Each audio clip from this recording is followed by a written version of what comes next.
Yo, what's up everybody, it's your boy Wolfandfoxgod and welcome back to another video. Hope you're having a good day, being safe and all the other good stuff. Let's lock in. We hit the like button, hit the sub button, alright. Hey you guys, just wanted to come on here and talk to y'all because I know there's a lot of accusations, a lot of misconceptions regarding where I've been, why I haven't posted in a while, my coming back, and I'm not really good at making these kind of videos, but I think it's time I address the elephant in the room.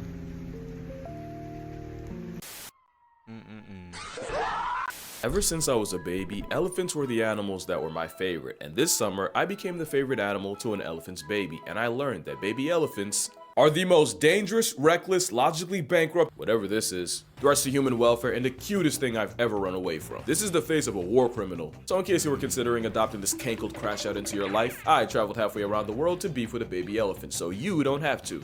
This is baby June. She's a 9-month-old wrecking ball on 4 legs with no regard for human rights. You see, June be wanting to play, and you got to tell her no, but she don't listen. And that's the problem. Baby elephants are too playful for Well, actually it is for their good. You'll notice that a lot of the smartest animals are also the most playful, and playing actually consolidates the skills you'll need later in life. It's actually been proven that the elephants that play the most as kids end up more well-adjusted and adaptable as adults. It's why you'll see these videos of elephants chasing around birds, chasing around dogs, and just wrestling each other. Problem: it's one thing for an elephant to roughhouse another elephant. Getting hawked down by a 900-pound toddler that doesn't know their own strength is a different heart attack. And do not tell me June didn't know what she was doing, because she kept trying to act cute in my face only to bum rush me from behind. Oh, and they're a car-sized St. Bernard. You run, they see that as a license to chase. Here you go again, chewing stop. Speaking of which, the other reason baby elephants are bad for your health. When baby elephants get excited, they make a lot of sounds. They're actually pretty noisy animals in general.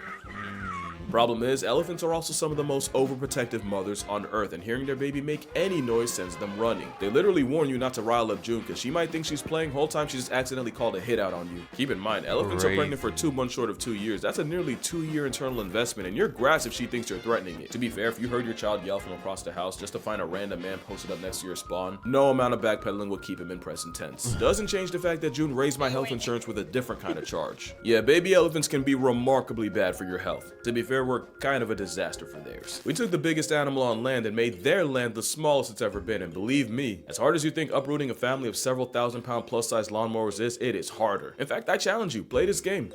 10 minutes, you'll wonder how the elephants made it work, because this game gives you a small taste of what the elephants had to go through. Alright, hold on, let me do the... okay.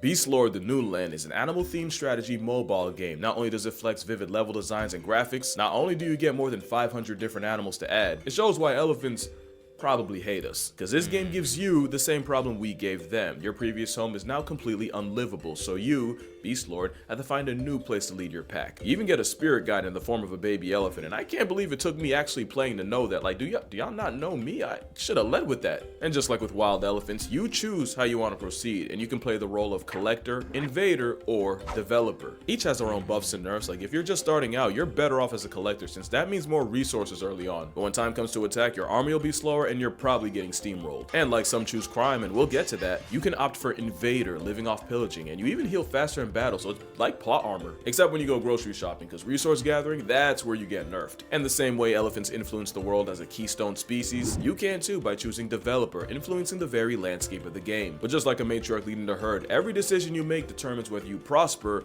or perish. But no pressure, have fun with it. And to make sure you do, Beast Lord's got an exclusive offer, and if you use the code BL777, you'll score free startups and resources you're gonna be glad you had. I'm sure they wish they did, so to start with over 10 million already have, download Beast Lord: The New Land using the link in the description and start paying reparations to these elephants. You'd think June was the manifestation of unbridled generational rage. Almost the opposite, because the other dangerous thing about being around a baby elephant, well, you know how humans are the smartest things alive, allegedly, but our babies have the self-preservation of a kumquat because the learning curve is so high? There's so much elephants have to learn about elephanting that they start off kinda, I want to say unaware, which would explain why June didn't get that my pelvis physically couldn't handle a lapdog in the weight class of a cow. So yeah, you can actually get loved to death by an elephant that doesn't know any better. We're talking about a baby animal that sometimes steps on its own trunk. It can take 1 full year to figure out how to use it. Or 9 months in motivation. Yeah, June ate my poncho. like right off my chest. Now, wearing green around animals that eat grass for a living, that was a decision. But that trunk's another reason a prepubescent pachyderm can be really bad for your house, because understand, nothing's out of reach. Also, there's power in that trunk. Her name June, but she easily could have had me feeling the Mayweather in September if she swung. And if you think she couldn't move you like a gust of wind, you lying. And I know I kind of implied they're dumb, but like, only in the ways that are inconvenient. They know.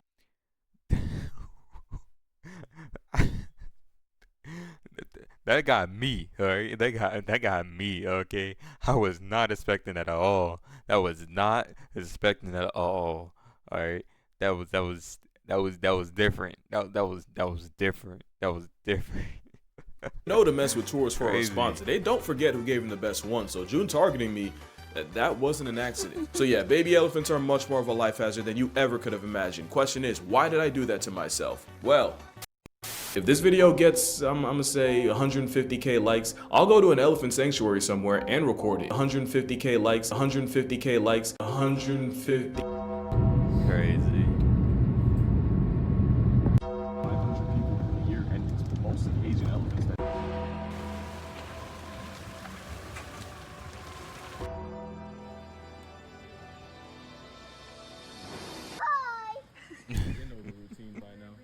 Yeah, I'm a man of my word, so I knew I was gonna have to see some elephants. What I didn't know was just how hard it'd be to find the right place, and to explain why, we gotta go back.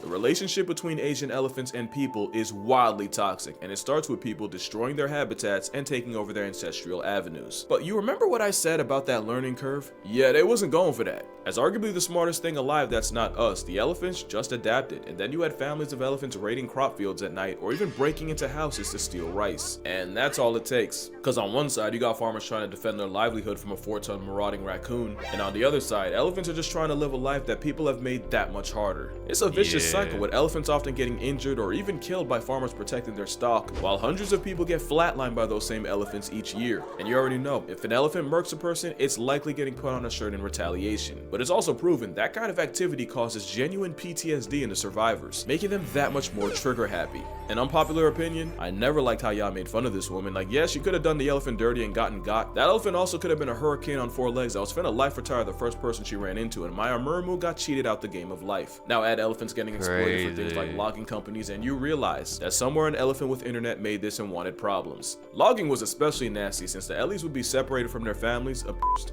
and usually disabled by the end, since a lot of times they'd get injured but would be forced to work through it. Logging was made illegal in Thailand, but now there was a problem. Suddenly a bunch of elephants were out of work, and unemployment don't really work when you put away shacks weight in food a day. Now the only reason I brought all of that up is because it directly led to the problem I had. Stay with me now. So with so many elephants with nowhere to go, a bunch of sanctuaries started opening their doors, and it seemed like the perfect compromise. The Ellies are taken care of and get to retire, and people get to see these absolute units up close. Except a lot of times, it's the worst kind of trap. A lot of these sanctuaries are just the same problem with different gift wraps. Stay with me. You know how it became common knowledge that elephant riding is a great time for anyone not an elephant? It's cruel, it's hell on their back, and the way they trained them to do it, we'll get to that. But basically, elephant riding became a massive red flag for a reason we'll also get into, and most sanctuaries trashed it. But there's also many that offer elephant washing, and that might not seem as bad. So again, I'ma really need y'all to stay with me. Okay. Wild elephants aren't strangers to water, but they don't spend all day in there, and they kind of just go as they choose. Problem is, when you sell tourists the promise of washing an elephant and they pay for it, an elephant that doesn't feel like it is bad for business. So these trunk merchants end up not having a choice, and sometimes they'll even hide bull hooks in the water to goad the elephants where they want them. By the way, that's a bull hook, and they've actually been banned in zoos. They were so cruel. And that's the problem, because if you don't know any better, you might think you're having a wholesome moment. Whole time they're suffering and you're funding it. You know, I'll go even further. Those places where you can get a painting from an elephant, same thing. The elephant's just doing the same thing that it was slavishly taught to do since birth, often also at the threat of a bull hook. And it's not just elephants.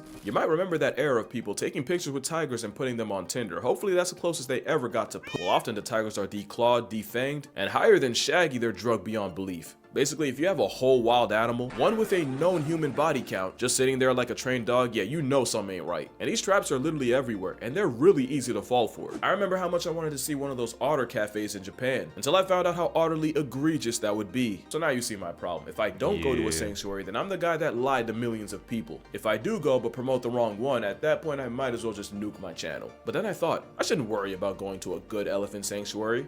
I should go to the elephant sanctuary. And on that note, introducing This is Lechtyler. Her name means tiny, she's about 4'10", and she's the biggest fucking G you'll ever meet. She's an animal lover with an elephant-sized soft spot in her heart. It's low-key medically alarming, but she seems fine. And when she was young, she witnessed the horror of the elephant logging and riding business. I know I said we get back to the training stuff, so yeah, cause out of all the things I've talked about, this might unironically be the most disturbing. You ever wonder how a highly intelligent animal known to get people PTSD takes so much grief from something 40 times lighter? Unfortunately, it's called the crush, and it involves isolating a baby elephant, tying it to a box, and beating it for 24 hours, bull hooks, nails, chains, all of it. Why? Well, you remember how I said the mothers are overprotective? Well, elephants are also the biggest mama's boys in nature, and this brutal brainwashing means their love for their mother now gets overshadowed by their new fear of man. And if it doesn't work in the first 24, then they just go back for another 24 hours. And then another, until eventually the baby's too traumatized to even look at its mother. It's called the crush, because they literally crush their spirit. You look them in the eyes, there's nothing left. I'm not showing videos because 1, YouTube seems to hate talking about animal abuse more than they hate the abuse itself, and 2, I don't know if you've ever heard an elephant scream for its mother, but mama, sorry for my language, that will fuck you up. That's the part of riding an elephant you don't see, and I'ma just say, I rode an elephant as a kid.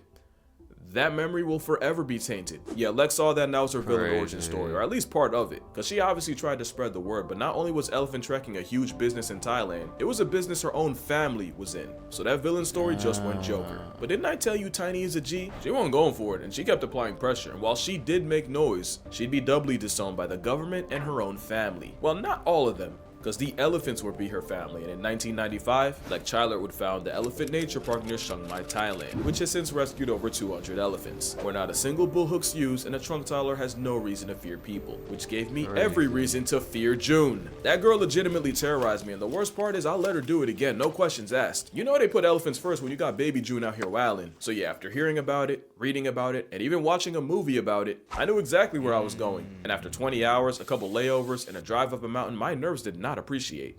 Oh Lord, he coming! Nice. First thing they did when we got there was hand me a bucket of watermelon, which I thought was a sick joke until I realized it wasn't for me. Now, if you've been paying attention, you might have a question. Casual, what's the difference between feeding an elephant and washing or riding one? I'm so glad you asked. The whole point is these problem sanctuaries have elephants doing things they wouldn't be doing in the wild. Yeah, elephants spend 20 hours a day eating. You'd have to really commit to overfeed one. It's also good because the mahouts raising them can motivate them with food. No hooks required. And that's what makes EMP so great, because even though it's Thailand, everything runs on EST. Elephant Standard Time. Like, you pay to be around elephants, but they decide what you do and how long you do it. For example, where they dropped us off and where we went to go meet the rest of the herd was about a 20-30 minute walk in theory. Yeah, it took 2 hours, because EST means if an elephant pulls over and says it's snack time, then it's snack time. No discussion. And if you get caught in the rain because an elephant decides to do skincare, then that's what it is. If you mad, meditate on it. Oh, speaking of the others, it wasn't just June. I also met this young lady, Gampang. And when I say young, I'm talking 51 trips around the sun. And here you got Nungpup. She's 44 with plenty of room for more. Also, you don't just play with pachyderms all day. You actually go through a day in the life of a volunteer here. Like learning how to make an elephant's favorite snack. Rice balls with bananas, tamarinds, and maize. And you can't tell, but I was strongly considering taking one for myself. Oh, the smell. Also got to meet the resident angsty teenage male. Now he makes me want to have everything some I too. have joked about June goes doubly dead serious for Buddy. The males get solitary confinement, and before you feel bad, it's for a very good reason.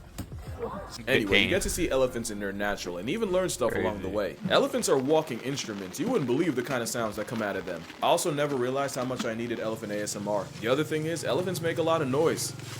Except when they don't want to. When elephants go incognito, they don't make a sound, and since they're technically always tiptoeing, you really might not hear them coming. If you're trying to set a record for weight loss, there'd be times I'd turn away for half a second and 6,000 pounds of mass would just be missing. It was actually kind of freaky. Another thing, elephants can smell numbers. They have the best noses on earth, and experiments show they can actually smell what sealed bucket has the most sunflower seeds without looking. But it also means when they give you a sack of bananas to feed them, they know exactly how much you got on you. You will not be convincing them otherwise. I really tried to pull a fast one. Shorty said, yeah, you not doing that. Run it.